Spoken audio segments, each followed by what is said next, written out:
This is Michael Moulton, M2 The Rock Radio, iHeartRadio, and I want you to sit back, relax, because now we have the world premiere of my man B-Rain, Rim 1, Joe Nestor. We are Cloud Gang, because guess what we're going to do? We about to move your feet. Turn it up, baby, crank it up, because here we go. We're going to move your feet. Ain't nothing gonna hold me down. Ain't nothing stopping me. Move along, watch the world go round. Everybody just move your feet. I was lost, now I'm found. I was chained, now I'm free. Move along, move along. Everybody go chase your dreams.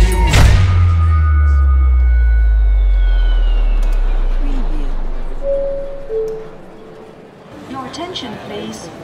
Please do not smoke in the terminal building.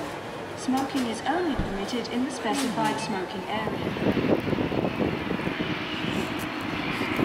Come on, started with a shoebox and a trash bag. In the city where you die on a bad batch. I remember I ain't have a thing to my name. Not a couple days clean, everything gotta change. Check the record. No card, no job, just a bus pass. Yeah. Baby face, I ain't even have a mustache. You know I grew up quick, the music blew up quick. The only thing I knew what true love is. They saying life is like a movie, everybody watching. Got to keep it Gucci while we laying down the options. They say we bout to profit, but you know we bout to message. Everybody count their money and forget to count their blessings. Sunshine when the rain goes.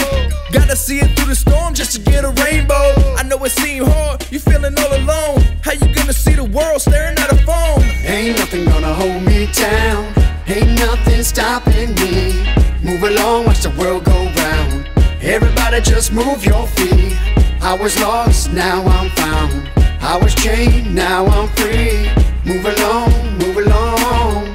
Everybody go chase your dreams. We in the Winnebago corner of the market like Heisenberg. The genius they cooking up, so don't try it, that line of blur. The product is so superb, you blew it so you a herb. I'ma push it to the limit, got my balls in my word. Gotta pay attention around these dudes. CO, rapping never sweating, I'm the greed, they got the BO. Numbers way up, but I wouldn't wanna be. I was heavy in the street, but cut it down. Keto, knock, knock, let them in. I've been irrelevant, ladder 49. BMO represent, Cardinals in charge, trying to play my music for your friends. This is Hunger, Mock, and Jay. Let the game begin, try to knock it out the park, but they heard a foul ball. Why do old switch the anthem when I get around y'all? I've been gone with the U-Haul, yeah, for too long. You getting what I'm saying? We move to evolve. Ain't nothing gonna hold me down. Ain't nothing stopping me. Move along, watch the world go round. Everybody just move your feet. I was lost, now I'm found. I was chained, now I'm free. Move along, move along. Everybody go chase your dreams. Joe, get 'em. Here's a dose of some daily motivation. Jay Ness with the daily inspiration. Same flow, just a different situation. Me and Cloud Gang got the music medication. Fill the script, take a hit, hold it in, breathe it out. You can feel what we're really about. Just some feel good music when you down and you out. So you don't have to ride the wave, coming right on the cloud. Let's go. Bet you didn't know that I be rapping on the down low. Got your heads bobbing up and down like the Dow Jones. Feel the groove now, bust a move now. Rocking all night long like a luau. So every time you hear that funky fresh beat drop, snap your fingers, let me see you make your knees knock. Cause we be tearing down the walls, call it sheetrock. J Ness on time like a G-Shock. Ain't nothing gonna hold me down. Ain't nothing stopping me. Move along, watch the world go round. Everybody just move your feet. I was lost, now I'm found. I was chained, now I'm free.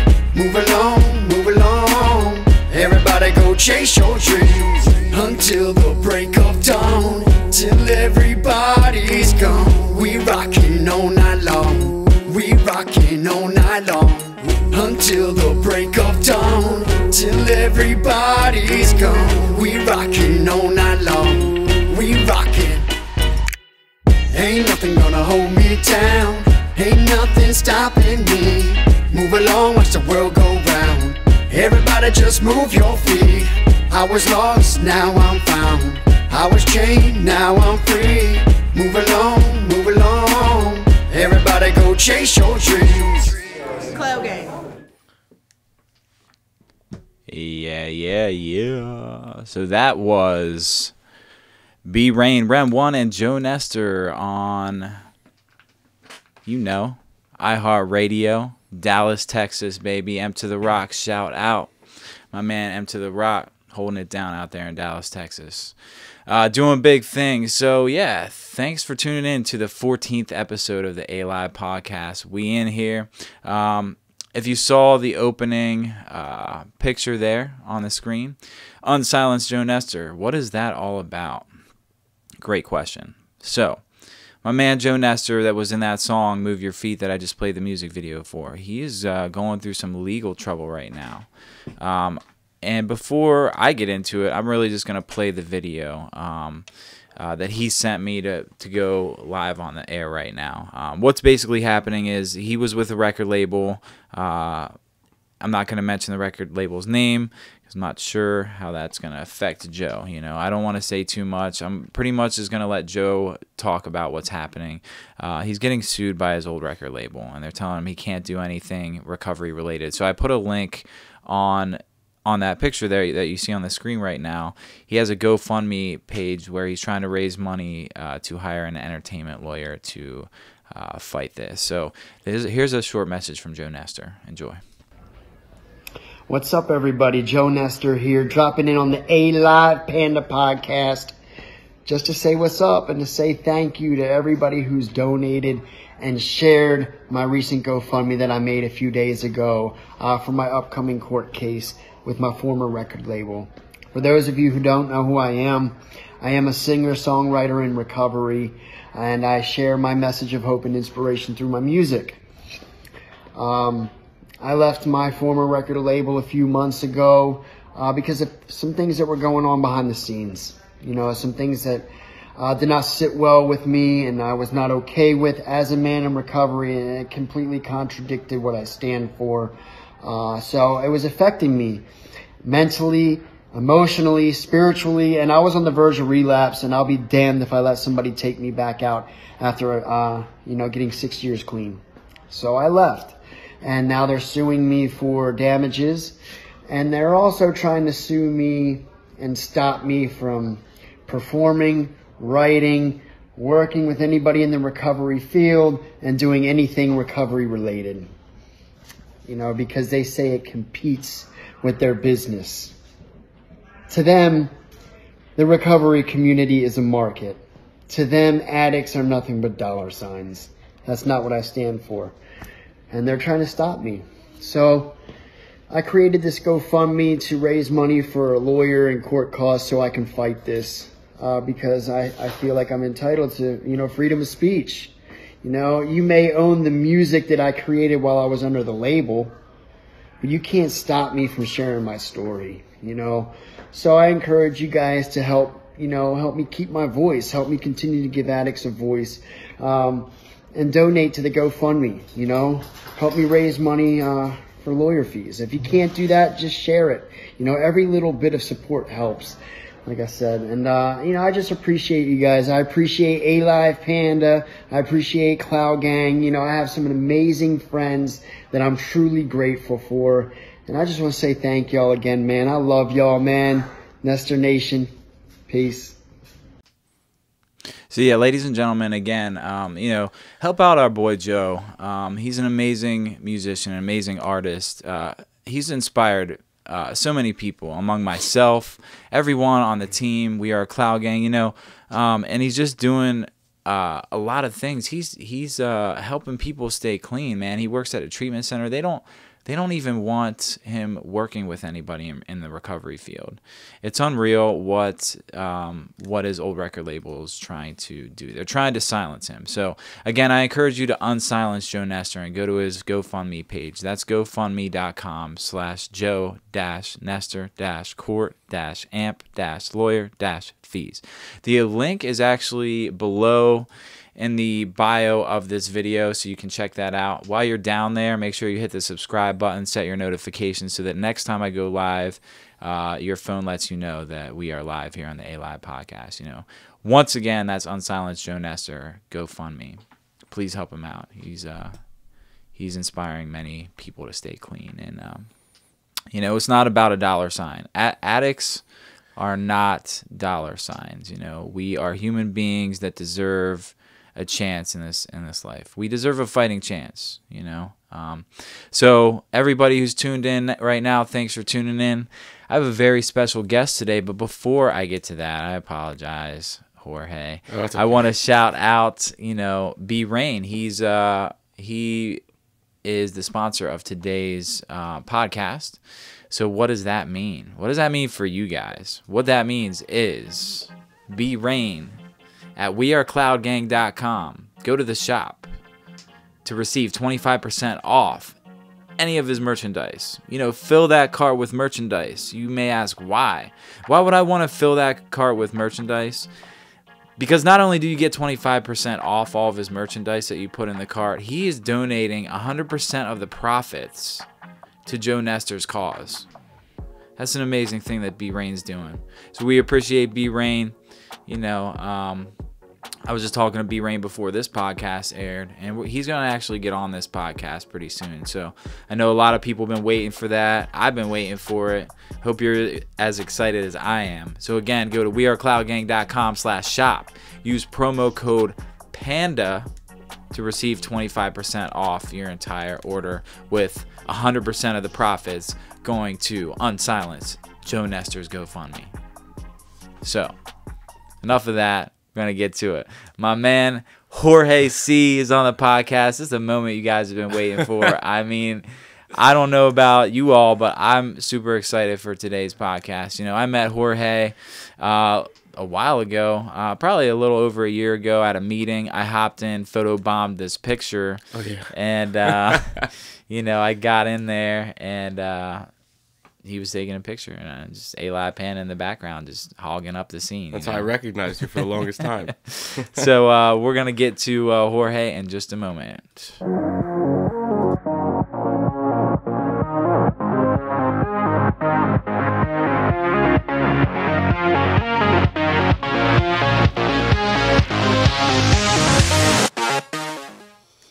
Jorge, how's life, bro? Life is really good. That's what's Life's up. good today, yep. Man, I'm excited to have you here today, bro. Thank you, buddy. I'm excited to be on here. Yeah. Sit back, relax, man. Right. You look tense. I can feel the tense. I'm trying to, get in into the my air. groove here, brother. It's all good. Get into your groove, you Right. know? So we in here. We in the A.live podcast studio. How you feeling, dude? I'm good. I'm Yeah. good. That's what's up, dude. Really good. I wish the sun was out. Yeah. It's supposed to well. be 64 degrees, they said, but What, today? yeah, 64 degrees and rain. Well, we in the dungeon here anyway. We can't see the sunlight. Right. So it's all good, you know? So let's talk, dude. What's going on? How did Jorge come into this process we call recovery? Every time I have to speak on that, it's like there's a million different reasons. I think there's a million different reasons emotionally, but on paper, I can tell you this. I was like shooting dope for 12 years, right? About 12 years there, I was shooting dope, and I moved up to PA with somebody. Oh, what part of Pennsylvania? In York. Dude, you know that's where I'm from, right? Yeah, I do. Yeah, That's yeah. I crazy. figured you'd catch that. Yeah. Yeah. So That's wild. I moved up to York, with a using buddy of mine. Okay, we'll call it that. He was like a using buddy, and he only had a Harley Davidson. That was his only means of transportation. So we would drive from York, PA to Baltimore every day. I did this for like 6-7 months. Wait a second. I'm trying to picture this. Wait, did you ride on the back of his Harley, dude? Yes. Get And out. my hair was like this long, and I was like, oh! blowing in the Oh, wind, yeah. huh? Oh my God! It was like, Dude. it was crazy because it was the most painful ride down, but it was always like it was like the funnest ride up, because I always had my stuff in me and this and that. But that's nor here nor there. I managed to find a job, right? This was like like every other like in between odd end type of job, right? I found a job at this Wingstop, this like little like fast food joint. Yeah. Like my job was very simple. It was to put the chicken wings in the deep fryer, Sure. The basket, and then put that basket in hot oil, wait 7 minutes, and pull it out. That was my only job, right? That and like clean up once in a blue moon. And I remember one day I got so high, right? I'm like nodding out behind the counter, and there's like this blonde lady, right? This blonde lady in like a dark gray trench coat. Like to this day, I don't know her name. I don't know where she lives. I don't know nothing about her, but I know she had blonde hair and a gray trench coat, and she had her phone up, right? And she asked this little Spanish girl that was working at the time. She was next to me. She's like, "Did that guy right there make my food?" And the little girl was like, yes. And she was like, then I don't want it. And she stormed out. And when she stormed out, like, I'm coming too. And I like run out there like, no, wait, you know, like trying to make it right. Yeah, She so put that. You were high. Oh, I was wrecked, my man. I mean, I'm not going to go into detail of what was in my system at the time, but I was blasted, right? I mean, it's funny, but it's not funny. You know what I mean? Right, it's funny now. At the time, it was not funny. And I never got her name, but I do remember this. She posted that video of me up on Facebook. Oh, my God. Right? And it got 61,000 views. And Shut up, dude. Yeah, and that's more views than the podcast gets. Hey, man, you know, when you got people nodding out on camera, people eat it up. Yeah, so, they eat that shit right now. So out of that 61,000 people, my parents saw it. I don't know how, because they don't know this woman, you know, and they just ended up seeing it. And my dad, like, came up there. They found out where I was living. I had location sharing on my phone. I didn't realize it, so my parents found out where I was. My dad pretty much came in there, you know, knocked the door down, you know, this whole scene, you know, happened. And I remember, like, I was so angry at my dad. Excuse me. I was so angry at my dad for coming in and, like, intervening on my life, you know. Right. He was like, I'm either going to call the cops or you're going to go into treatment, you know. And I didn't want to. I'm going to be honest with everybody listening. Like, it's not that I had any intentions of, like, you know, following suit with those plans, you know. But I did. I didn't want to, but I did. And I remember, like, the car ride to treatment, I'm sitting there thinking, like, can I cuss? Yeah, dude. I thought this bitch who filmed me, you know, like, screw her, blah, blah, blah, this and that. And I resented her for a long time. I mean, she filmed me without my permission, you know, me on drugs, like, you know, at the time, you know, I'm sitting there thinking, like, nobody knows I'm on drugs. When in reality, everybody knew I was on drugs. Sure. Everybody knew, you know? We thought we had everyone fooled, you know? Yeah, the only person I was fooling was myself. So Right, exactly. I remember on the car ride, too, all I could think about was, like, I can't stand this woman. You know, I cannot stand her for what she did, blah, blah, blah, this and that. Today, it's like, she's one of the people responsible for saving my life. Whoever she is, you know, whoever you are, lady, like, whatever you're doing today, you know, I want to take this opportunity to properly thank you. Like, maybe, I doubt it, but maybe she's tuned in and that'd be great. Know, we can get her to call on the hotline later. Yeah, she'd be like, wow, it. big change with that young man. Right. Yeah, dude, that's nuts. That's a crazy story. That's crazy. You know, way to set off the podcast and tell an interesting story, man. That's how it was. So you went to rehab, then what? This would be my second time in treatment, okay, at this time. And I remember thinking, and I share this, you know, with some people, you know, who I'm close with today. I always share this with them. I'll never forget, I had it was like a 5-pack of plain white tees, a pair of khakis, a pair of jeans, and a pair of boots that I had owned for like 5 years. These things, you know, went into the dope hole with me, you know what I mean? They were beaten and broken. And I remember getting out of the truck. I didn't even have a suitcase, I don't think. I think I had a suitcase, but I remember a blue laundry basket that I had. And as I was taking it out of my dad's truck, I remember telling my father, I said, Dad, whatever you do, don't embarrass me. And he was like, what do you mean embarrass you? I said, just don't ask all these questions and you know, blah, blah, blah. And he was like, what do you mean, man? Like, relax. I'm just trying to help, you know? And I remember being so effed up in my thinking process when that happened. So I walked through the doors, right? I walked through the doors, and I'll never forget this. This is, like, to me, it's like the equivalent of watching a movie so many times that you can just play through in your head, all right? I'll never forget this moment. I remember walking through the doors, okay, looking to my left, you know, and I see all these pictures on the wall. Okay. It's all the staff and you know, previous clients who have came through and gotten clean and all this and that, you know, and they just look genuinely happy and content, and you know, they're wearing clean clothes and their hair's done, and you know, it's Now, did you go to treatment around here or up in York? No, I went to treatment around here. Okay. Yeah, in Eldersburg. Okay. Yeah. Gotcha. Okay. And I remember looking at all the pictures, and my dad like crept up behind me and he put his hand on my shoulder. It was like out of a movie, man. He put his hand on my shoulder, and he took the other hand and he pointed up to the pictures and he said, "You could do this one day. You should do something like this." And my dad said that about everything. Like you could work in one of these facilities and help other people. And I didn't. I took it with a grain of salt because my dad would say that about everything. We'd be on a plane and he'd be like, you could be a pilot one day. You know, right. I'd be looking up to the sky and he'd be like, you know, you could be an astronaut one day. My dad was just always like... That's the funny thing, man. Like, when we're using...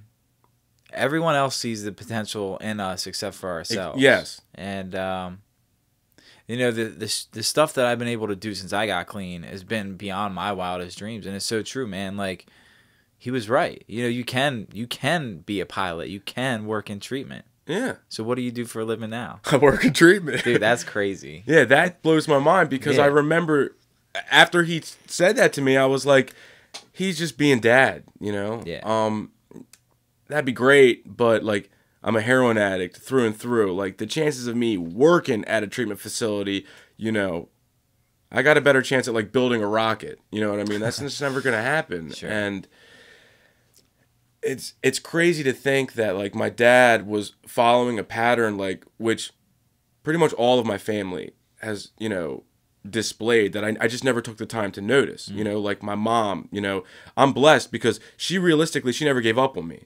You know, I mean, there's been times when she's found like a plethora of drugs on me. She's found me knotted out with a needle in my arm, you know, on my bed. I've stolen from her. Like she was one of the biggest victims financially because like, you know, I never had the guts to go rob a store or a bank or whatever, but I would rob her, man. You know, I would like wait till she went into the shower. I would go steal like her bank card, steal the car, whatever.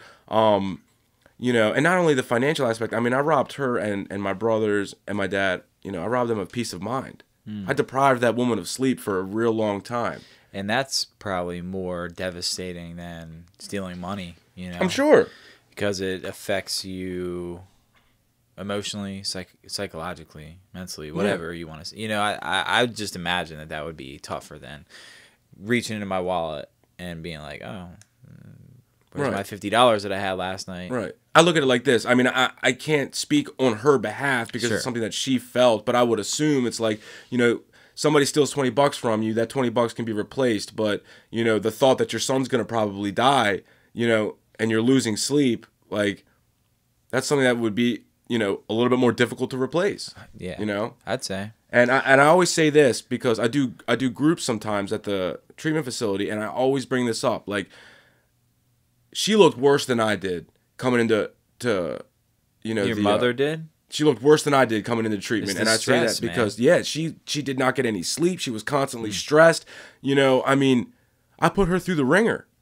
You know, I could get by because, you know, I was high 90% of the time. Like, I felt good and fuzzy and life was great. Like, I could get by. You know, her, on the other hand, like, she's sitting there financially broken, spiritually broken, mentally broken. You know, and I know, like, the rest of my family was feeling it too. I used to, like, my brother, right? My brother would come into my room like once in a blue moon, and I'll never forget it. One time he came into my room while I was withdrawing, right? And he came in and he like shut the door behind him and just like put his back up against the wall and slid down until he was like, you know, like squatting, like sitting on the floor, right? And he goes, "What can I do, man? Like, what can I do to help you?" You know, and he would ask that all the time, and every single time I'm like, "You can't do a damn thing.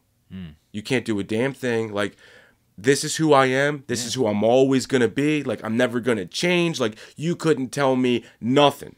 So you know? basically, just like we're powerless over drugs when we put them in our bodies, you know, that our family's like powerless over our actions as well. Yeah. I mean, it's like they could have wanted change for me for the longest time, but until I think, you know, we as addicts, until we want it for ourselves, there's really no change that can occur. Absolutely. And that, you know, that's by all means from my own experience, you know, like nothing started to change until I truly and genuinely had that, like, that click, as you would call it, where I was like, you know, maybe I can do something different. It's like hitting a rock bottom. I mean, me personally, I've hit rock bottom several times, and it wasn't until like, I don't know, my 8th rock bottom that I'm like, damn, like nothing's changing here. Look at all these. I got a bag on my shoulder that I'm carrying. It's more than I can bear. Like, I keep doing the same shit over and over again. And like, it was just time. I got to a point in my spirituality, in my, you know, I was just so broken, man. I just wanted to do something different. I didn't care what. And like, you know, that's when I moved down to Maryland. And so, but Right. yeah, I mean, you know, geographical change does not guarantee No. that you're gonna stay clean. I went to Peru to try and get clean. Yeah, dude. This is a great story. Are you serious? Yeah, so the first, like, we'll call it like attempt, right? Like serious attempt. And by serious, I mean I just put a little physical action into it. Sure. My dad, right? Mm-hmm. If my family's listening, they'll know exactly what I'm talking about, okay? My dad, right? He's from Peru. He grew up in a town called Chiclayo. And since I've been a kid, since I was like a toddler playing Nintendo 64, my dad would always like throw this out there, like, you should come to Peru. We got to go to Peru. We got to go to Peru, you know? And for the longest time, it was just something that our dad would say, you know? You got to come visit Peru. Like, we're never going to actually go to Peru, you know? Right. And I'll never forget it. I think it was in 2014, right? 2014, my dad was like, okay, you're going to go to Peru.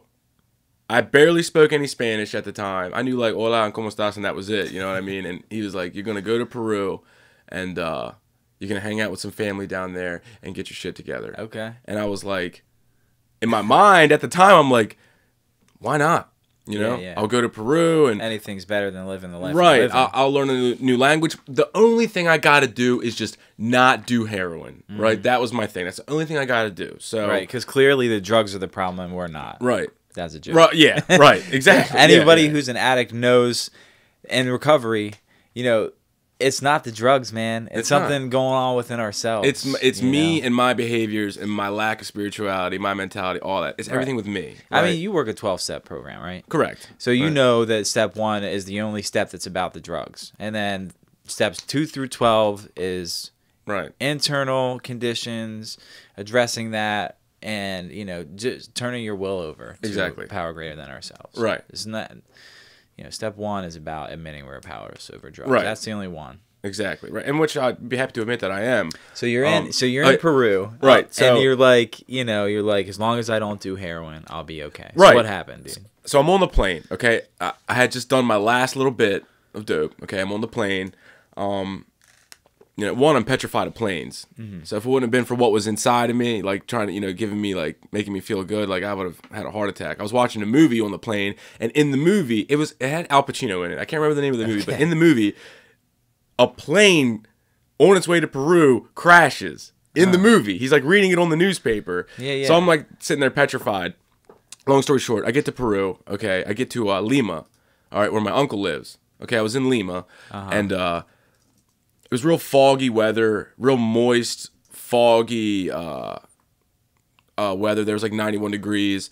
I remember sleeping or trying to sleep for like 3 days when I got there. Okay. I didn't even like go down to like say hi to my family or anything. Like they hadn't seen me in years. Like, Yeah. and they were like one of our relatives just came off a plane and came up to our place and went to bed in his room for 3 days, you know? And it was so weird because like the air smelled different, like the architectural like structures of the houses are different, like everything was different. And I was in a completely new country with new people, new language, new everything, and all I could worry about was like, how am I going to get away with like sitting in bed for the next 3 days because I know I'm going to withdraw. Sure. Yeah, and I did pretty much, and I finally Yeah. emerged the third or fourth day, and my cousin was like, "Let's go walk to the store. There's like little shops, you know, buy some cigarettes, some Now, soda." quick question, Yep. and you may have touched on it, but did your family know what was going on? Oh my God, yes. So they were pretty much prepared that you were going to be going through it.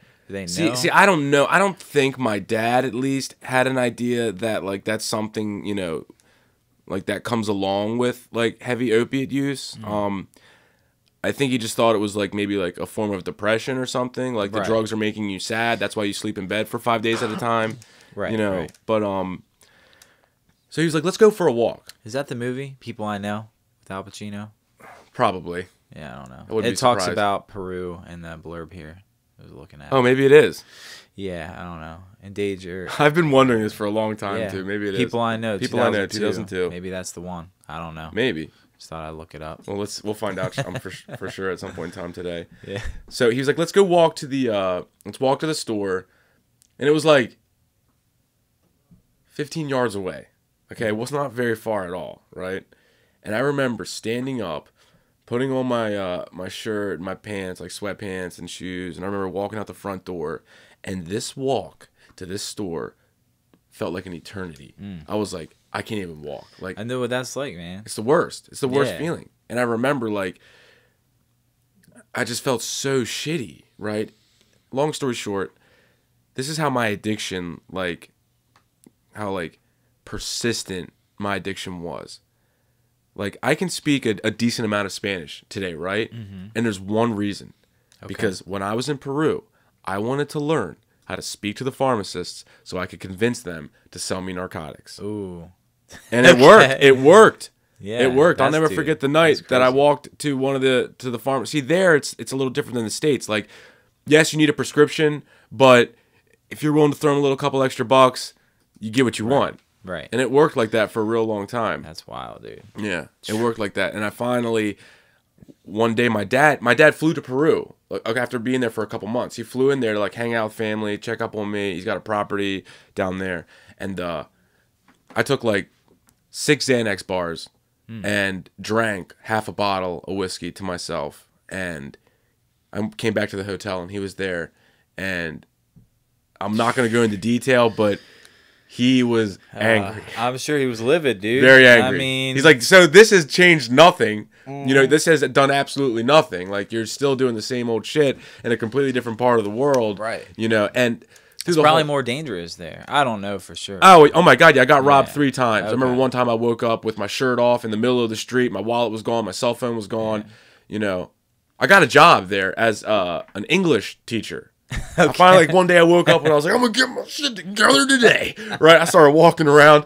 There was this little English institute, like a block and a half down the street from where I was staying, right? I said, excuse me, I'll never forget it. I didn't have nothing prepared. I didn't have no rap sheet. I was just like, I'd like to work here and teach English. My requirements are I can speak English. Sure. And she was like, okay, that's fine. Your only requirement is that you can't speak any Spanish. You've got to speak English to the clients or to the students at all times. And I was like, that's not a problem because I was still learning Spanish. Yeah. And I would do cocaine on some days. Some of that cocaine. Yeah. Look, here's I taught. That's the dark arts, bro. What's that? Cocaine. Oh my God, for sure. The dark, straight up, dude. The darkest of arts. The darkest of arts. The darkest of arts, guy.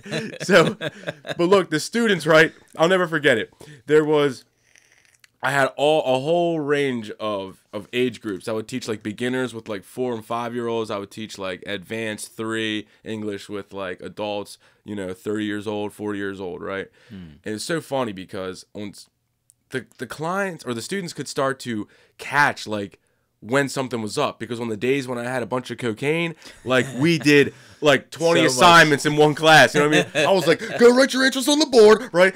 Do 10 circles around the class, sit down, and write another, like, get your homework done, blah, blah, this and that. Like, dude, chill. Yeah, they're like, what's going on? Like, we don't have enough time to do all the things you're asking us to do. And then on the days when I was on Xanax, I would just sit on my computer and I'd be like, turn to page 15 and complete that worksheet. And one time, one of the clients, she got up, right? And she called me out in front of the whole class. She was like, you act weird some days and like you're not doing your job. Like, long story short, that's what she said in front of everybody. And I was like, what do you mean? I tried to like, contest her accusation in front of the class, but she was right. I mean, I was not fit to do what I was doing, especially on the drugs that I was on. What was the age group of the students? It ranges. It was like I had 5-year-olds, 6-year-olds, and then I had, teens, like 14, 15, 18, and then I had like adults that was like, 25 to like 40. I had one student who was, I think he was like 52 years old. He was learning English so that way he could become a doctor in the States. Yeah. It was like a requirement. Okay. Now, the cocaine in Peru, let's talk about that for a second. It was probably manufactured and distributed right there. It was like 15 minutes away from the house. Right. So, because I know like in Colombia, but Peru and Colombia are like right next to one another. Right. And so it's probably all local. Well, Peru is the number 1 manufacturer of the paste that they use to make it. Oh, okay. Yeah, I found all this out. In extensive ways. I figured you'd know. Yeah. I mean, it's funny, dude. I mean, we're talking about this in Peru, and so this is kind of an off subject, but Brady's your sponsor, correct? Right? Yes, and Brady was on episode 2 of the podcast. So the listeners, if you missed that, check that out. Brady C podcast number 2. But anyway, when I told him you were going to be doing the podcast, he was like, dude, make sure you tell him to do his accents and impressions. Oh, that's great. Okay. Do you want to do that real quick? Want to do a speed round? Let's go ahead. All right, just call out the accent and I'll do what I can. All right. Australian? Sure, that's what I said. All right, mate. Welcome to the A.live podcast. I'm here with Aaron. So the other day, right, I saw this wallaby. He was hopping along the road. I said, "Hi, you all right?" He said, "No, I'm a wallaby." So I continued to go on my day. Dude, that was on point. Thank you. Oh my gosh. What next? You got German? Let's see here. Like maybe mad scientist? How about Italian? I'll give you Italian. I know you can do Consider maybe the A.live podcast is the best podcast there is. It's more like Mario. That's pretty good. Yeah, he's still Italian though. Mario's Italian. Mario's Italian. You know what's funny about Mario? Today's March 10th. Uh-huh. I saw this billboard. It was like a picture of like a Mario video game in the background, and it said something about Nintendo. You don't need billboards. What are you doing? Yeah, but March 10th. If you like look at it, it actually says Mario instead of March 10th. Oh, and like MAR 10th right is Mario. I don't know. Oh yeah, MAR 10. Straight over the head. So how about Russian, dude? Please listen to me carefully. We will now be paying attention to A.live podcast to the best of our ability. Pretty good, dude. Quality assurance recommended. It's like not even making sense with these words. It's not, dude. It Right. makes no sense whatsoever, but it's great, dude. Right. It's entertaining. You want to hear Japanese? Let's see it. Let's hear it. Dang. bro. あるのさん、A.live でポッドキャストるねや。わっとるなべ、シャイチキナカスコルねや、新宿のクソカットるねや。What? I don't even think I spoke any actual Japanese. I just Probably make that up. not. Dude, how about South American? Come on, bro. All right, pretend you never met me, right? All like right. when you do your live podcast, it's just a random person, okay? Right. You just open those doors over here. Some random person comes in, okay? Right. Ready, look. Excuse me. Excuse me, sir. I was curious to know, do you have any tacos? Do you have any tacos here? Wow, gracias, amigo. Okay, I gotta go. Hey, take it easy, man. Are you crazy? We're all a little crazy inside, okay? Dude, that's pretty interesting talent. Like, did you know you could do these when you were using? Dude, I don't know, man. I think I've just watched so many movies. Oh, yeah. I would always do really, like, creative things while I was using and then forget what I did the next day. Yeah. But I got a couple I can do. all right, let's hear one. Kermit the Frog here. Oh, that's gold. That's actually pretty good. And Mrs. Piggy? Kermit! What do you mean you're in the bed with another Muppet, Kermit? Sorry, Miss Piggy. How about this one? Hold on. Scooby Snacks? Like, I totally hear you, Scoob. Oh, that's... Man, your Shaggy's on point. That's perfect. That's so great. That's great. Yeah, and then, this one is the last one I got, but I'm pretty sure anyone and everyone who's seen Scarface can do this one. Okay, man. Oh, yeah. Say hello to my little friend. Classic. Shout out to my little friend. I'm trying to think if I have any other ones. I don't think I have any on the top of my head. Yo, Brady tuned in just now. Brady? Yeah, so what's up, Brady? What's up, Victor? Mike S. in the building. Israel, what's up? What's cracking? Victor Gonzalez? Rain, Josh S. What's up, Jeff? Oh, I see Mike S. Mike S. in the building. Jonathan, Chicago Hope Dealers, what's up? Party people in the building. DJ D-Rock, Sarah, Ramwan. You want to hear my radio voice? Pick a random... Let's see here. Radio, you did your radio voice earlier, man. It's on point. So, Brady, give me something to say in a radio Scottish. voice. Brady says Scottish. Okay.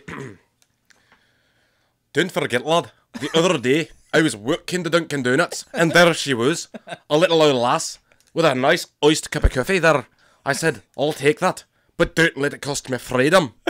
Don't let it cost my freedom. Yeah, I feel like that's something a Scottish person would say. So how about, because when you go to a Dunkin' Donuts, it's not Scottish people. No, they're American. Well, they're people.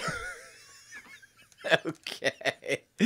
Moving on. Moving on. What else you got, dude? This is fun, dude. It's cool to have you on the podcast, dude, because just I know that you're passionate about helping people. And I want to get back to your story. We just had to have a little bit of fun. Yeah, I get that. So, a little comedy intermission there. Yeah, sure. So you're passionate about helping people because today, like you said, you work in a treatment facility. Right. This is like a two-part question. What is that like being in recovery yourself and working in treatment? Do you notice similarities in the clients to how you were? And also, how do you separate your recovery from working in treatment? Okay, so the first thing is that one, getting that job there was completely like a stroke of luck. If anyone were to ask me, I think it was just when I had left there, because I work at the same treatment facility that I got clean at, and when I left there, I just wanted to help so bad. I continued to show up, and it really genuinely started with me asking if I can take out the trash or translate for Spanish speaking clients or scrub the toilets Or do some Scottish accents for some I'll entertainment. be like, would you like to get clean, lad? Because I'll show you the way. Anyway, so that's great. And it was like a stroke of luck, and it helps in a lot of ways. One, especially when clients come in and they're withdrawing and they're broken and they're beaten, it's a solid reminder, one, where I used to be and where I never want to be again. When I see somebody getting up at 4 o'clock in the morning, 5 days or 5 nights in a row, and they just can't sleep and they're depressed and they're vomiting and all this, how it goes. It's I'm glad I didn't use yesterday. I'm glad I didn't, go back out and have to go through with that. As tantalizing as using again may sound at times or feel at times, it's I never want to go back to that, and that's one way that it helps. And another way is dude, it's so awesome. It is the most genuine thing to see people come in beaten, broken, and destroyed, and then a week later, 2 weeks later, they've got color in their face. They're helping out other clients. The best is watching the guy, right? The guy who comes into treatment, he's got nothing. Right, has nothing to his name, completely broken, right? And then 5 days later, he's helping the next guy who just got there and shows him, look, man, I'm going to show you how to get through the next couple days. Shows them around, makes their food for them, asks them if they want water. And I get to watch it, right in front of my eyes. And it's like I go to a place that that yes, it's a job, but I watch, as cheesy as it sounds, I watch miracles happen on a daily basis, on a weekly basis, on a monthly basis. And the best is when people come back, people stay clean and they come back and they volunteer or they come to the alumni, and it's amazing. It's such a beautiful thing. Now, and I have to remember not to let those aspects of my work, be the foundation of my own recovery. My own recovery is I'm not going to get into it, but I do my own things outside of work, know, because let's face it, in a treatment facility, a lot of things can get under your skin, I'm sure. I want to touch on a few things. Well, I did, but then I lost my train of thought just now, but that's okay. Just touching on some of the things you were just talking about, it must be really rewarding because, oh my God, yes. Like you said, I know what I was going to say is you can hear a message of recovery from someone who has 30 years clean, from someone who has 5 years clean, from someone who has 1 year clean. Yeah. But dude, you can get a message of recovery for someone who has 24 hours clean. Oh my, absolutely. There's always something to be gained. It's like a refreshing reminder for those who've been clean significant amount of time. how bad it is out there and what it was like when they first came in. Yeah. And it's just a reminder because, like, our disease wants us to forget where we came from. So when you got someone with 24 hours, 5 days, like you said, you know, is helping the newcomer, like, and you've got to see where they were 5 days ago in the same situation, and then just see them color and life come back into their skin, into their face, into their eyes, and to their personality is just coming back, you know, and they're just rediscovering who they are. It's the best. Yeah, dude. I mean, it best. just sounds really rewarding. Right. You know? It's the best. And I haven't had the opportunity myself to work in treatment. I think it'd be very rewarding too. But I have had the opportunity to come in and share at the treatment center you work at. Actually, 5 times since I got clean this time around. Yeah. I shared for Billy. I shared for Mike twice. I shared for Dave, and I shared for fuck. I shared for fuck. Yeah. Someone else. Right. Why am I you know, I got a million thoughts going on. Dude, it's cool. Right. You know, but whatever. And just having the ability to walk into a treatment center, share my message, and walk out of the treatment center.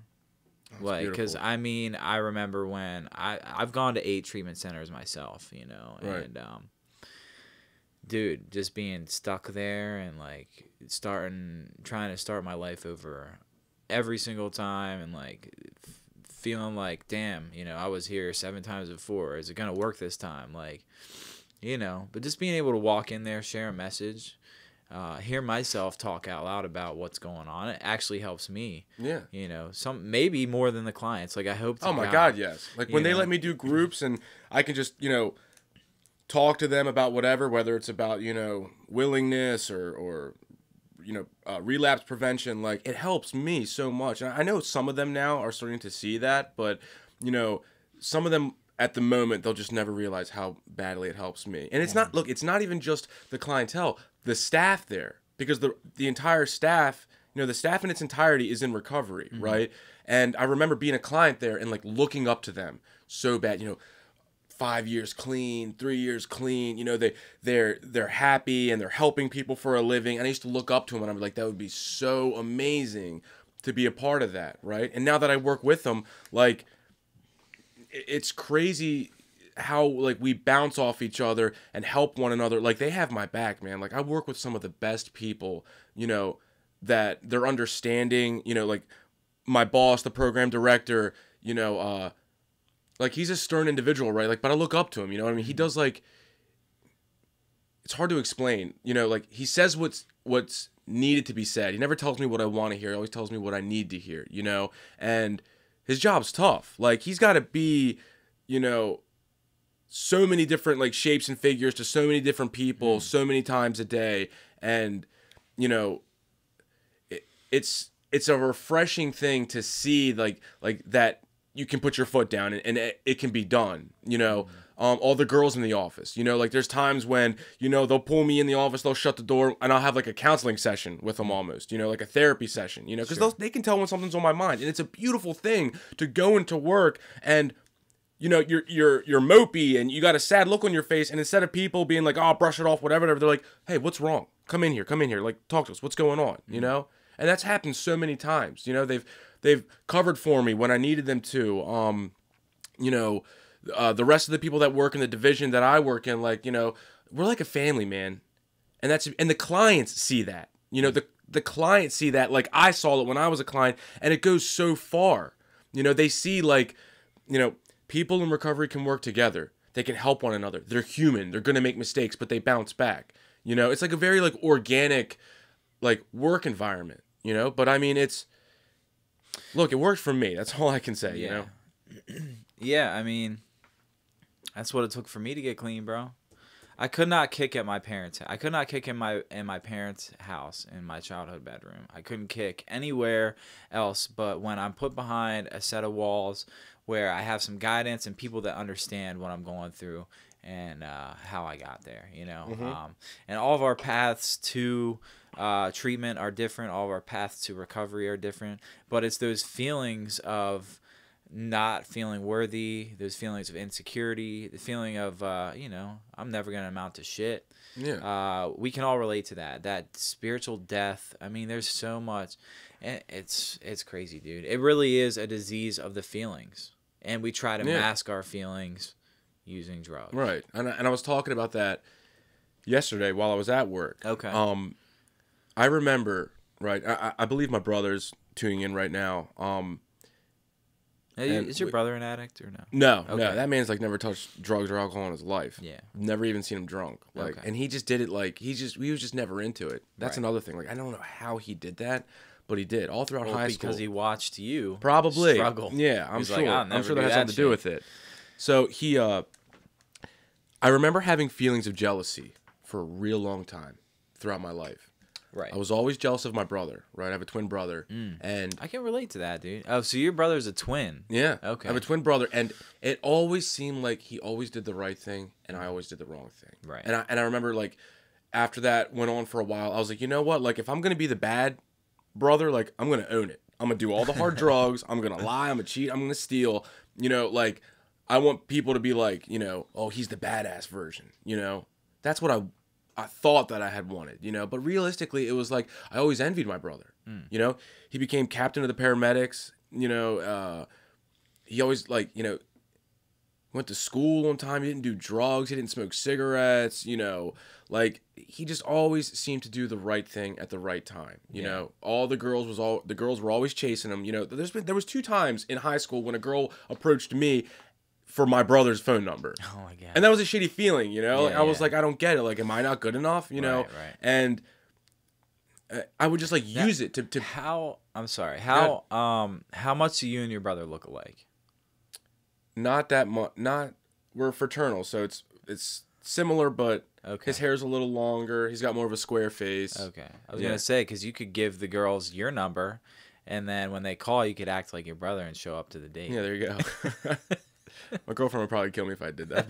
But Yeah, no, I'm talking about when you were. oh yeah, back then that would have been Younger, great. you Yeah, know? but they would have caught on, you know. Yeah. And it wasn't just my brother. I mean, I was always jealous of the guy who had more money than me, the guy who had a better body, the guy who had, you know, nicer clothes, the guy who was like in with the popular crowd, all that. You know, Yeah. for me, I was like,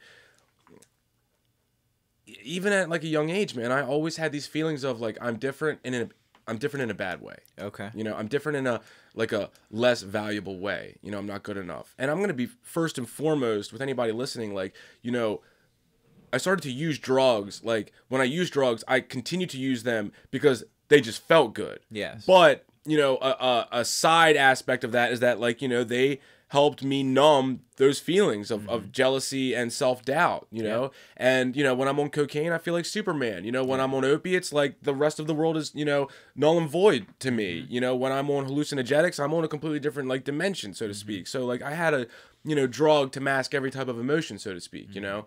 And it's like, when I finally got clean, you know, it took some time. It wasn't right away, but I realized, like, I am good enough, you know? Like, I don't have to look like my brother. I don't have to do the things this guy does. I don't have to have this sports car. You know, like I can do like my own spin on of what I consider successful, you know? And being successful to me is just like being happy with what I have. Correct. Easier said than done, you know what I mean? Cuz I always want more. I mean, we're humans. I always want more, but you know, like to put it in plain, like to put it in like a matter of like perspective, like physically, right? Like I just wanted to go, I wanted to like be healthy. When I finally got clean, I really wanted to like, you know, try something that I never tried before. Cause I'd go to the gym once in a blue moon and, you know, I'd do it for like a day or two here. I was probably high while I did it. I'd do it for a day or two and then just stop. You know, I'd always eat like nothing but Pop-Tarts and chips and Fruity Loops. Like I would have like 6 bowls of Fruity Loops at a time, right?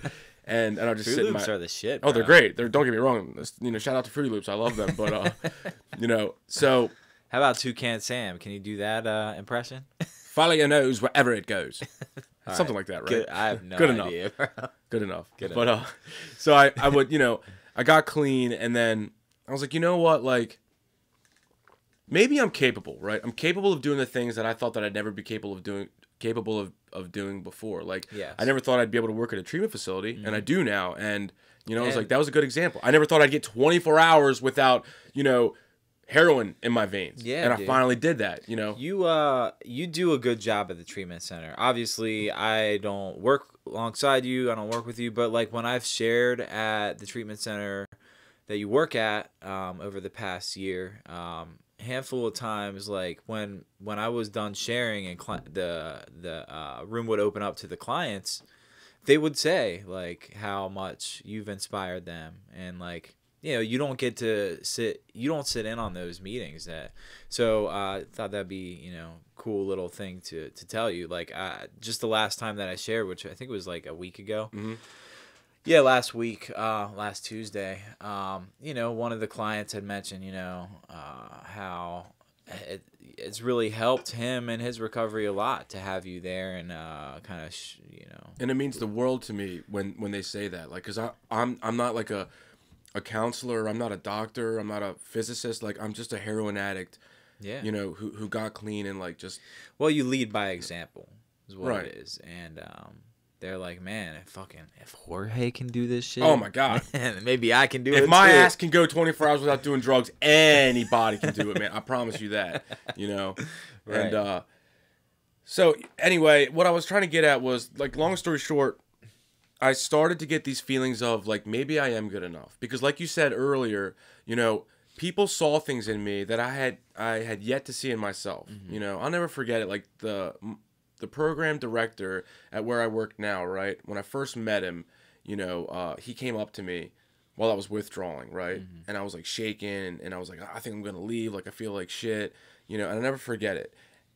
Thinking he was gonna give me something, or he was gonna alleviate my pains, you know, mentally and physically. Mm-hmm. He had a cup of coffee in his hand. He looked at me and he said, "Do you feel like shit?" I'm like, "Yeah." Mm-hmm. He goes, "Okay, good." Good, right? And he was one of the first people, right, that told me something that I needed to hear. You know what I mean? And it was almost as if since that moment, like, I started, like, hearing things from people that, you know, I needed to hear. And one of the things that I feel I truly needed to hear was that, you know, like, I am capable. I am good enough. I have the capacity for change, right? And I'm going to tell you something right now. Like, yes, I work a 12-step program, but it has, like, I've been able to apply it in other aspects of my life.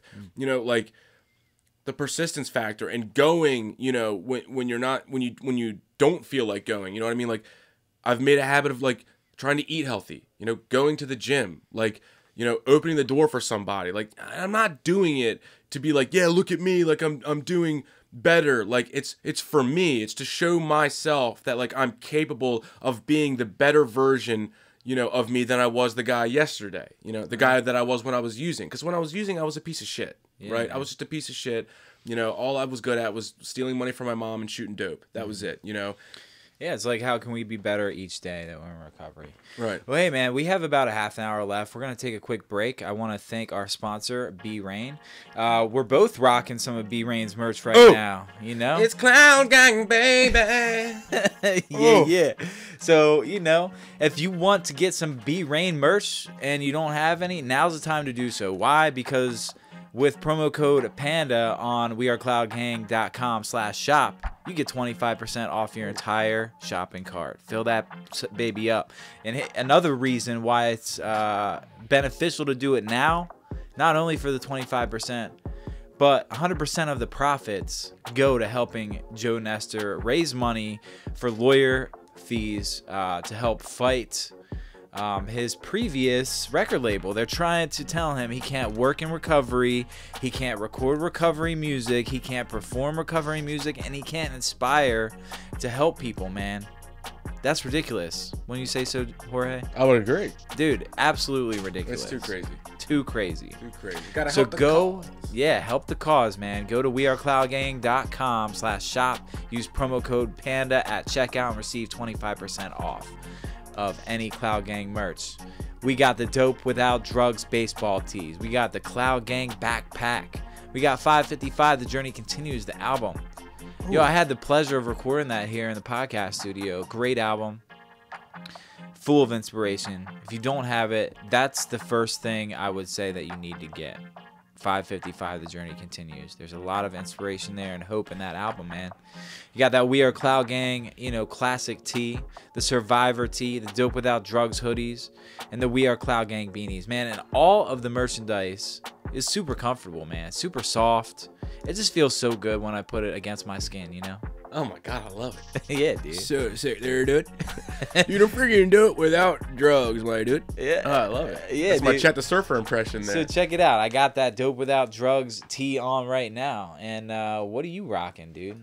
You got that We Are Cloud Gang, that classic tee right there. Is Fuego Diego, man. I hope my girlfriend thinks I look good in this shirt. Dude, you look buff AF Rachel, right do I now. look I'm good? jealous of your girlfriend, bro. Ooh.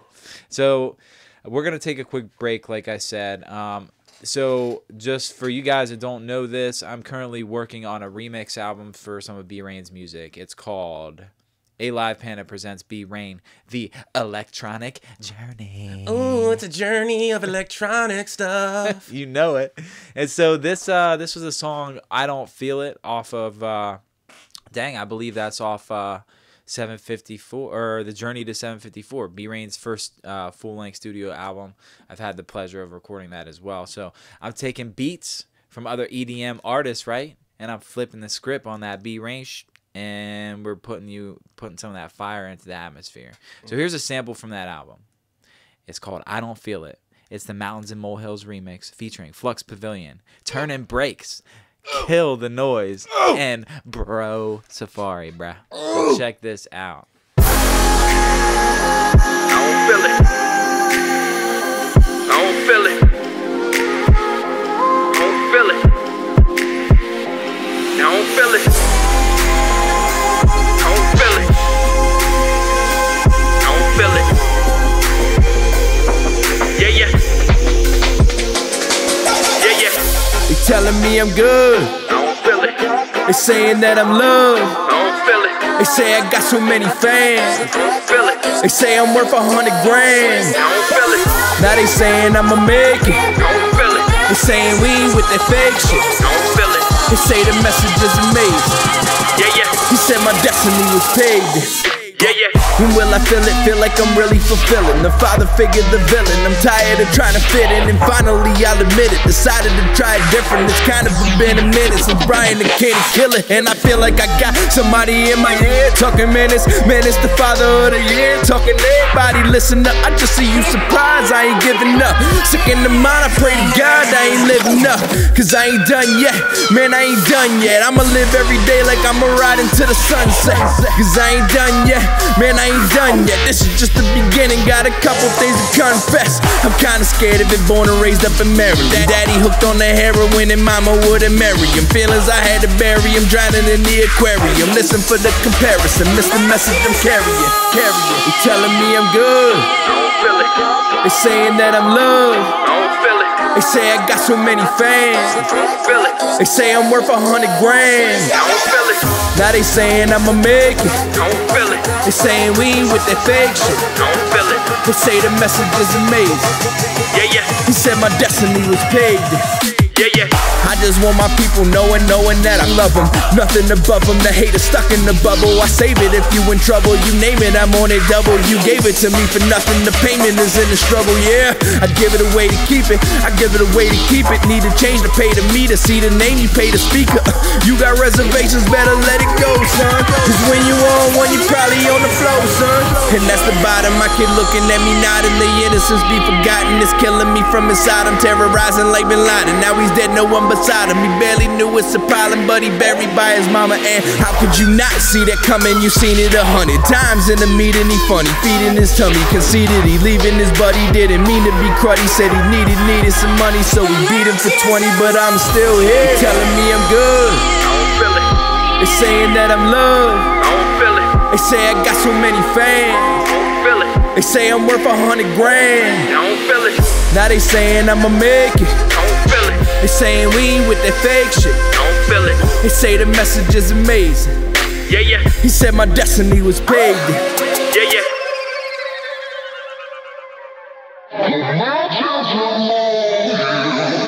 Dang, bro. That shit is serious. I love it. I love it. So if you're just now tuning back into the podcast, we are opening up the A.live hotline. Call us now at 410-692-8230. If you have any questions for me, if you have any questions for Jorge, maybe you want Jorge to do some more impressions, he got you. Maybe you want, who knows, just call in. Maybe maybe you have a lot of gratitude for something and you just want to talk about how grateful you are today. I don't care, man. Talk about whatever. Maybe you're struggling with something in recovery. Just hit the hotline. If I could talk, hit the hotline. Hit that hotline. Yeah. Do what Jorge said and hit that hotline. 410-692-8230. So, what's up, Jorge? What up? How you feeling, bro? Pretty good. I took my hat off. Yeah, you did. Just to reach that extra level of comfort. Dang, bro. That hair is on point. Dang, that's that look at Fuego Diego. I got that bouffon. I got that bouffon going. That's that Fuego Diego right there, sure. Right. So, Victor was asking you to do like a Puerto Rican accent, bro. Puerto Rican, let's see. So I took my keyboard the other day. I took my keyboard. I played a crazy song. Okay, cable. You turned my keyboard. Yeah. Oh, your keyboard. Are you listening to me? I'm speaking English. God Almighty! I played my keyboard. It was like, "Feliz cumpleaños, Tati. Happy birthday to you." Yeah, that was good stuff. I bet it was. Fucking unreal, bro. I think we got a caller. Hopefully we do. I don't know, man. So it's interesting because this is on like a delay, so I don't even know if they heard us say, calling the A.live hotline right now. It's 410-692-8230. So in the meantime, while we're waiting on a caller, what are you grateful for in your recovery today, man? What are some of the things you've gotten back? Talk about it. I know we've already talked about it. I just got to throw it out there. The employment. Okay. I work with people in recovery. Like we said earlier, it's a rewarding thing. The fact that I can even hold a job is something I'm grateful for. Because like I said earlier, I would go in and out with jobs, man. I had like, jack of all trades, master of none type of vibe. You know what I mean? So I'm grateful for the job. I'm grateful for the relationship that I'm in. This woman, she's... It's hard to say because sometimes I feel like every man wants to say this, but, like, she ain't like the rest of them, and she holds me down. Yeah. She's real lovable, real sweet, real great. She always has my back. I'll come home and, like, it'll be all nice and clean and smelling good. And, she knows how much I like that, awesome, And, you guys live together, right? We do, yeah. We just moved in together. Sweet. And that's, oh, my God. It could be a challenge, it could be a challenge, but I'm just grateful for, she's stuck by me, yeah, dude. I've been an asshole plenty of times, and she's stuck by me. Yeah, dude. I almost kicked you off the podcast, dude. You've been such an a-hole. Yeah, I'm out of here. All right, Peace. GTFO. Right. Bye. This is my guy. That's awesome, man. Relationships are huge. Right, dude. right. I have an amazing girl as well, and I'm grateful for It's her. a good thing. It's a really good thing. And it's not just my relationship with her, like I have a connection, with my brothers and my mother again, like like I said earlier, I put them through the ringer, and I never thought, like, my brother plays Xbox, right? Yeah. And I finally got an Xbox, right? Because I used to just pawn them left and right. I would never actually own an Xbox because I'd always like pawn it, for dope. And sure. He would always be like, come get on, play Xbox, like we get on Xbox Live and play games together. And like we do that now, and it's amazing because it's so fun. We got a call. It looks like we got a caller. All right, let's do it. Thank you for calling in the A.live podcast. This is Aaron. How can I help you today? Hey, Aaron, this is Phil Ant calling. Is Jorge listening? Yo, what's up, Phil? What's up, Phyllis? How you doing? Yeah, What's up, George? Hey, buddy. Jorge in the building, Yes, sir. I love it, man. We're just sitting here at the Eldersburg house where it all started for us, George. There you go. We're sitting out here listening to you, man. What's up, guys? That's the crew right here. Yeah, George, man, I just want to tell you, man, like, dude, I love you, man. You, like, all the times I slipped and I fell backwards, man, you're like one of the first people who came to my side and tried to lift me back up and get me started on the right path, man. And, like, I was thinking about this the other day, man. It's like, how, like, when you're doing and when you're feeling down, and even like when you're clean and you might be feeling down and you hear people how, like, they start succeeding and they start getting things back. And like sometimes you're kind of like mad to hear that. You know what I mean? Hear how good other people are doing. But man, like hearing your story and where you come from, to see you succeed like you're doing, like it's the first time I felt like genuinely happy for somebody, man. Because you deserve everything you got right now and whatever else is coming down the road to you, man. You're a real good dude. I'm grateful to consider you like a friend and part of my network. And I can't thank you enough, George. It makes a world of difference to hear you say that, Phil. It really does, man. I always got your back. Keep it up. Keep it up. Sean Kincaid said, "What's up?" What's up, Sean? Sitting down here listening. Reggie Bush.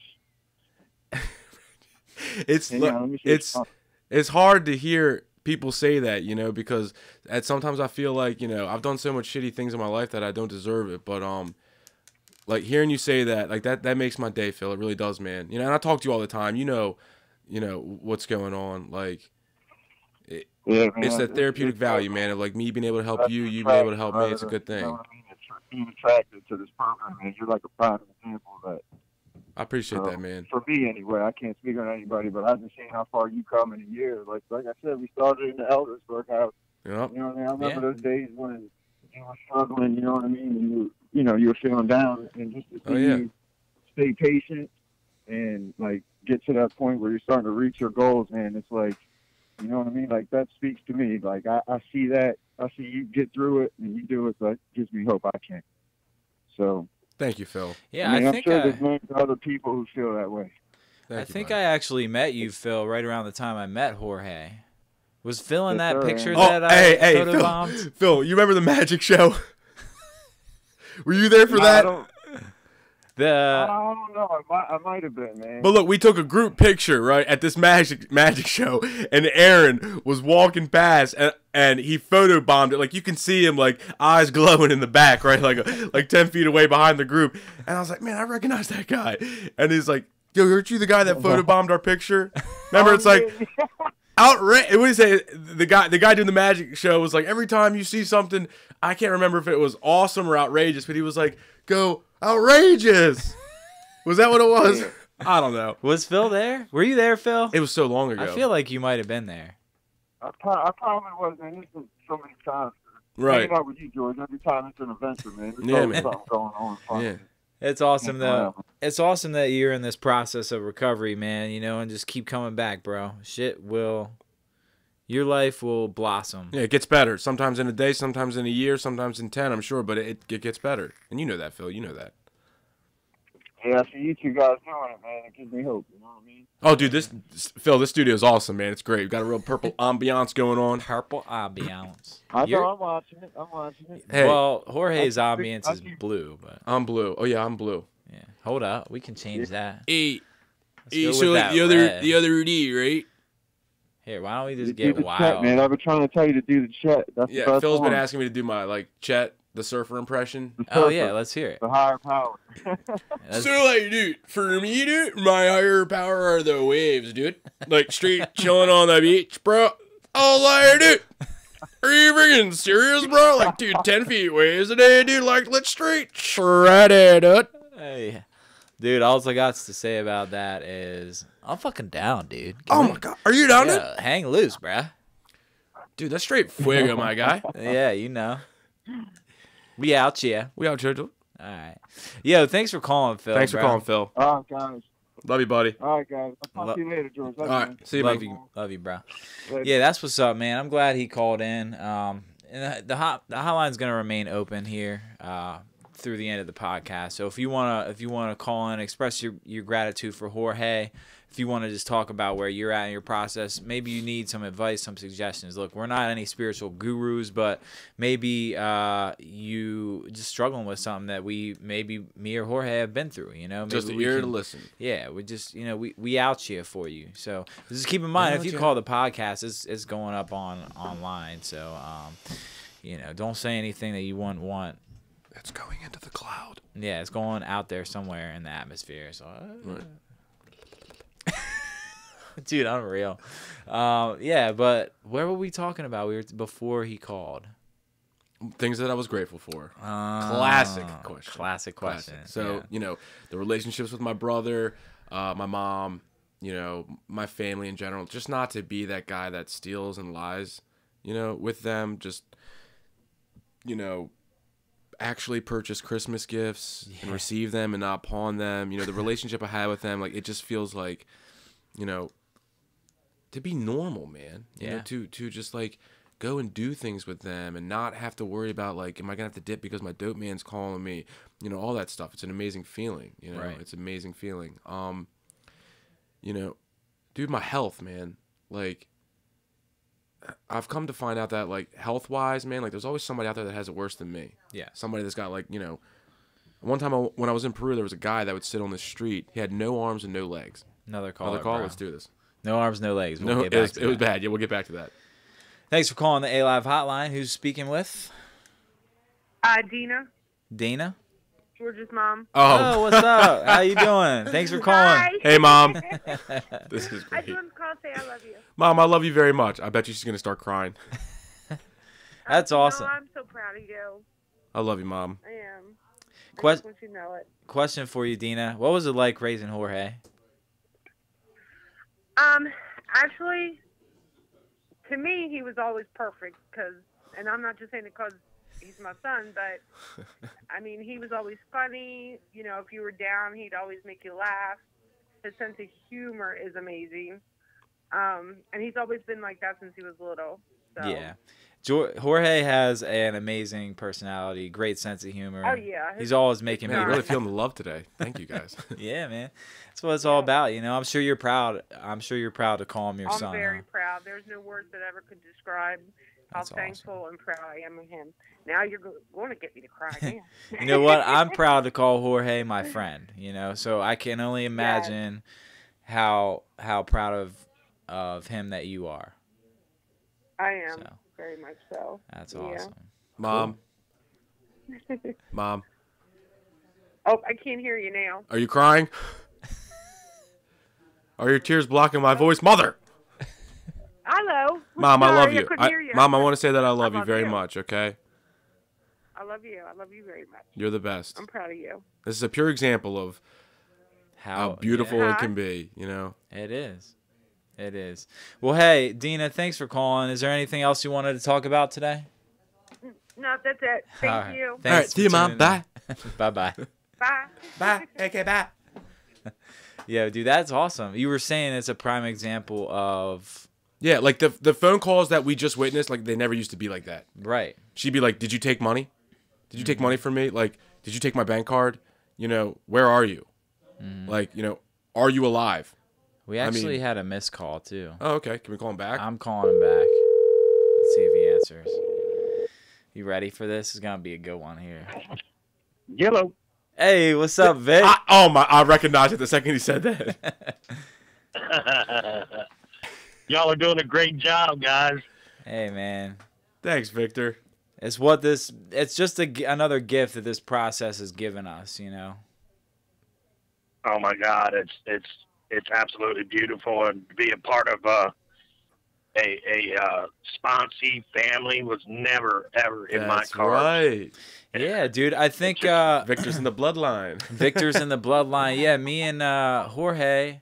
I guess I'm kind of like your sponsee uncle. Yeah, you can say that. Yeah. So Yeah, Brady, your sponsee uncle. So Brady sponsors Jorge, and Right. Brady and I have the same sponsor. Right. So, Yeah, and Brady sponsors my sponsor. So how are you related? I'm trying to figure that out. Well, 'Cause he Mike would be my sponsors sponsee nephew. Victor, you're my sponsee nephew. Because So what is he your to- sponsor's my sponsee brother. So what is he to me? A friend. I don't even know. We're like distant We're distant cousins, Vic.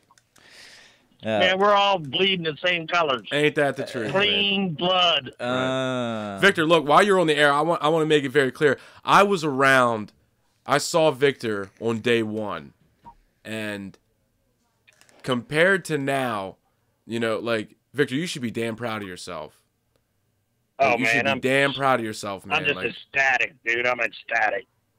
it's just dude. Victor, Aaron, Brady, all these people. Mike. You know, Mike. It's just all prime examples that, like, that whole I'm never gonna go a day without wanting drugs or alcohol or consuming drugs or alcohol is a lie. Like, it is most certainly possible. You know, like it sounds cheesy, yes, but you know the way I look at it is like little mini miracles, man, all around, brother. That's right. Yeah, and the biggest thing is, I think, is just this right here: the love that's being poured into the podcast, the love that's being poured out of the podcast. It's another avenue that people can see that you can be crazy and off the hook and everything else, Right. and still have a lot of fun with no drugs. Yeah. Yeah, man. That's what it's all about, That's man. what it's all about. You know, Vic, I started this podcast solely because I'm new to the area.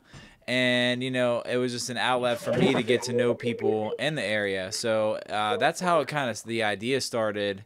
And it just blossomed into something that has become an avenue for people on a Sunday afternoon when there's no meetings going on to tune in and hear a message of recovery.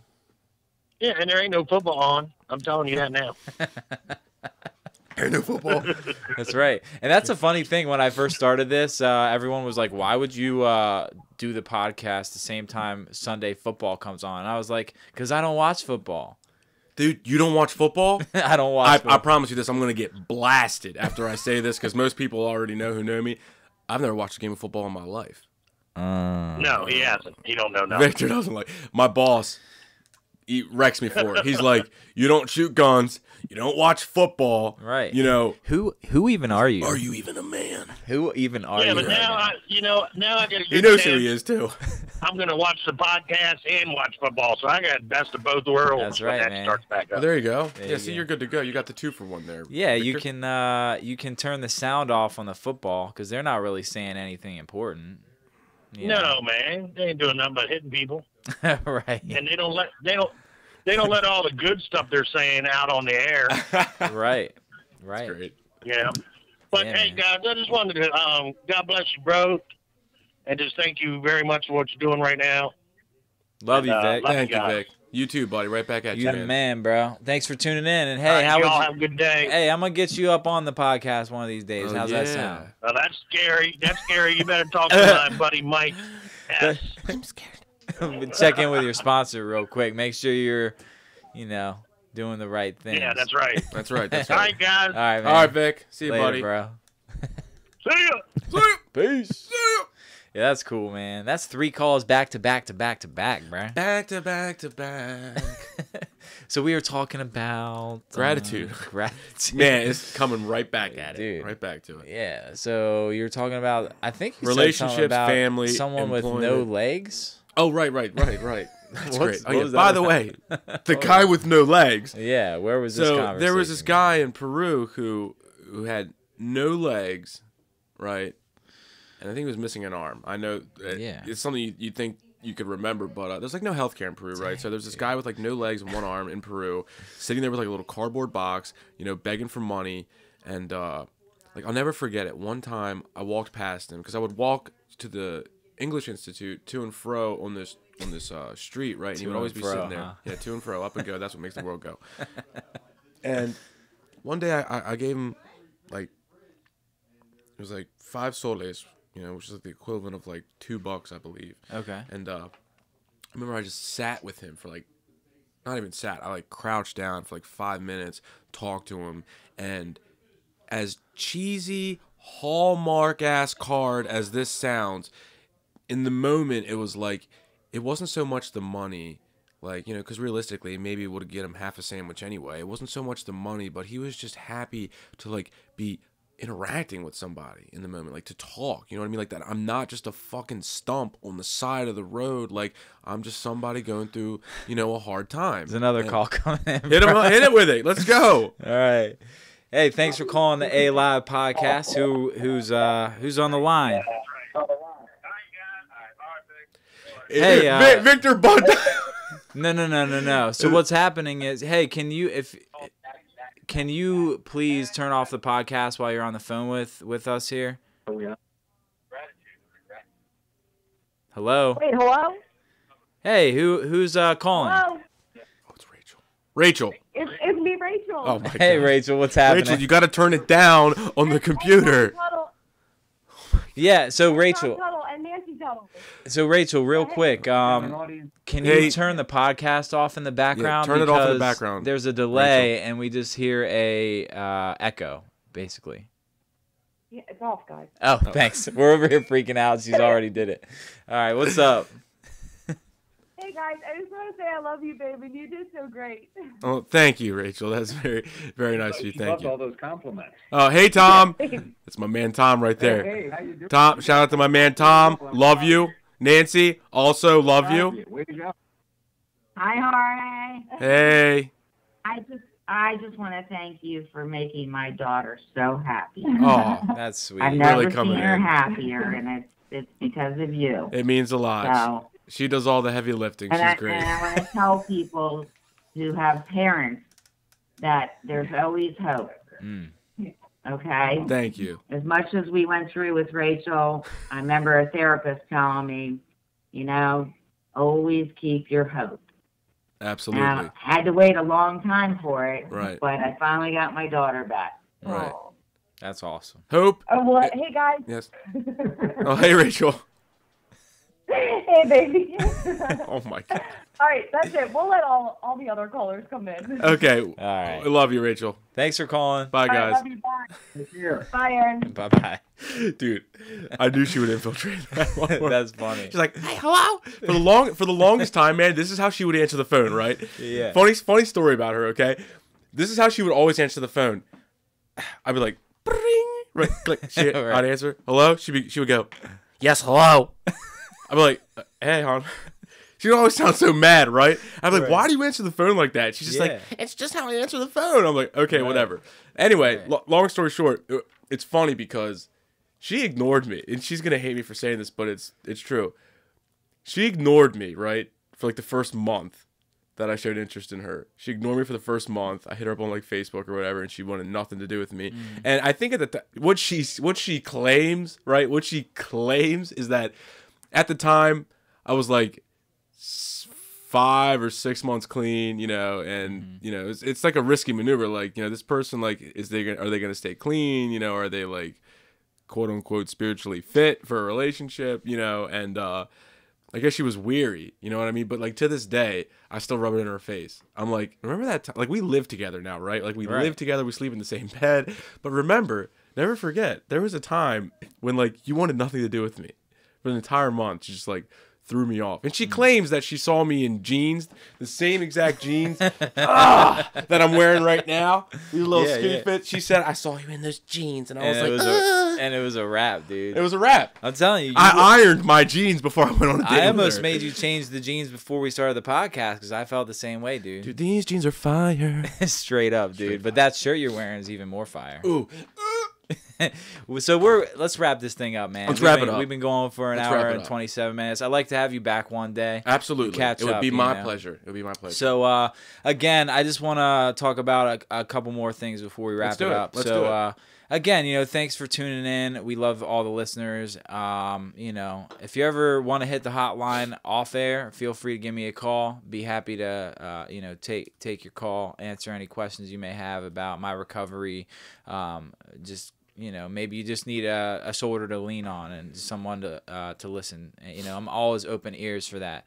So don't hesitate, and the number to the podcast again is 410-692-8230. So I just want to thank again the sponsor, B-Rain. We both got our shirts on. I got that Dope Without Drugs. Jorge just showed you that We Are Cloud Gang official classic Dope tee. Without Drugs. Make sure, now's the best time ever to buy merch from wearecloudgang.com/shop. With promo code PANDA, you will receive 25% off your basket. And the other benefit, again, in doing that is helping out our boy Joe Nestor, who's struggling with some legal issues. He's trying to get a lawyer to fight his old record label, who is trying to tell him he can't work with people in recovery anymore. He can't record or perform recovery music, and he just can't be a beacon of hope to the still sick and suffering addicts, or to the families of the addicts who are suffering. And there's something wrong with that. You got to stop. Promo code PANDA over the next 2 weeks. 100% of those profits go towards Joe's cause. So, that's pretty much it. If you don't know about Joe, the cause, and you want to actually here, I'm gonna do this one last thing. Again, this cause is Unsilence Joe Nestor. He has a GoFundMe.com page. The link's at the bottom of the screen there. It's also in the comments. You can just click right on it in the comments below. Also, while you're doing that, hit that subscribe button and set your notifications for the A.live podcast. You know, it'll just tune you in. You'll be that much more in tune of what's going on here on the podcast. So yeah, the Unsilenced Joe Nestor thing, man. So I'm gonna read to you guys a little bit about what's going on with Joe Nestor, and this is words right off his GoFundMe page. These are words from Joe Nestor. He says, "Over the past few years, I have helped out thousands of people all over the world simply by sharing my story of addiction and other life experiences through music. A message that has inspired not only still suffering addicts, but their entire families as well, from their children all the way up to their grandparents. Unfortunately, due to a falling out with my former record label, they are now suing me for hundreds of thousands of dollars and have court-ordered me to stop recording and performing recovery music." Unreal. "They have also ordered me to cease working and helping people in the recovery community as a whole, claiming that they own the recovery music niche.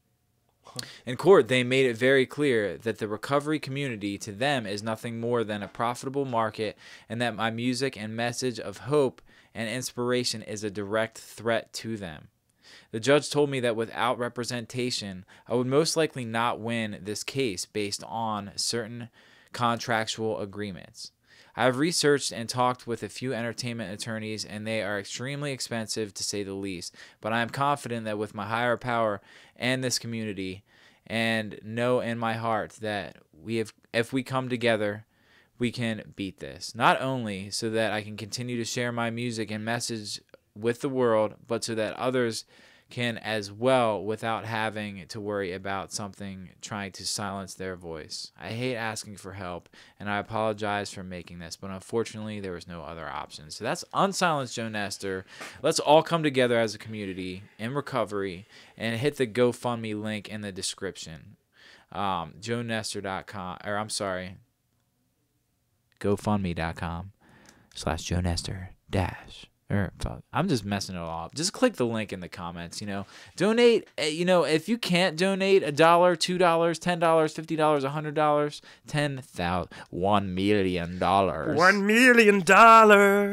No, but, if you cannot, if you don't have the means to be able to support Joe, just, share the link on your Facebook page. Just make it aware. Make people aware of what's going on.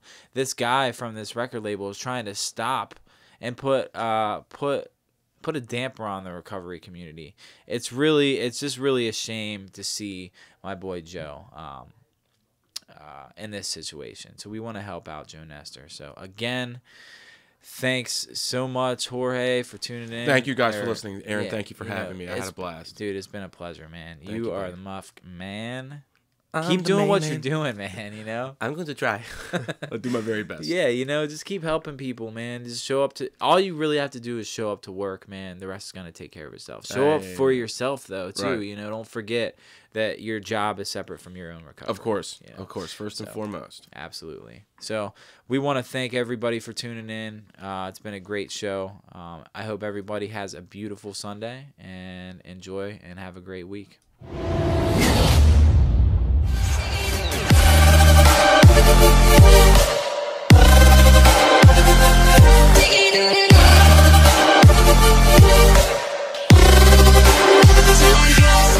Subscribe now at A.live Panda on YouTube.